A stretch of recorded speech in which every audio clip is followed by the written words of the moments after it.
Tonight, layers of leadership now criticizing Pueblo's crime rate. Some are going after the police chief, while others criticize the lack of manpower.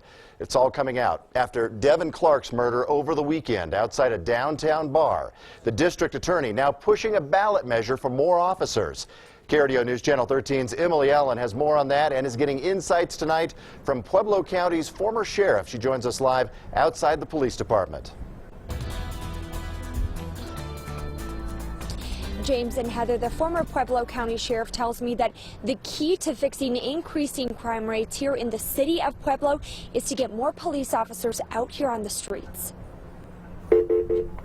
Former Sheriff Dan Corsentino still investigates crimes, and he can tell you they've gone up. This is clearly a community-wide problem.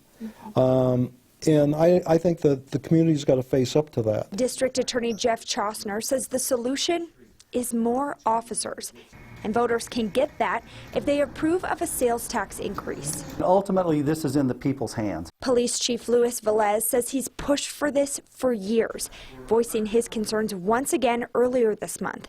But the police union has criticized Velez for not hiring additional staff or pushing for more. And now the district attorney is making the pitch. There's just too much violence that needs to be taken care of. We asked Corsentino why it isn't the police chief proposing this ballot measure. It doesn't really matter who's taking the football up the field. The point is we're going to get it across the goal line.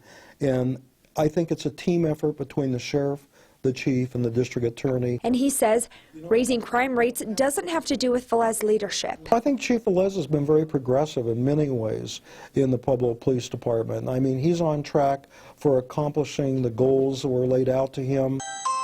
Velez doesn't want to do interviews about the ballot measure. Back in Corsentino's office, he says the city has serious issues. It'll be up to council and voters if they want to fix them. Chostner says that this sales tax increase could add as many as 50 officers to Pueblo's police force. In Pueblo County, Emily Allen, KRDO News Channel 13. Thanks, Emily. And 50 may sound like a lot, but you may remember back in November I broke open the story about Pueblo police staffing levels remaining unchanged for 40 years. In 1974, there were 194 sworn personnel. 2014, 193. Meanwhile, the calls for service jumped from 64,000 to more than 142,000. We'll, of course, stay on top of it for your safety.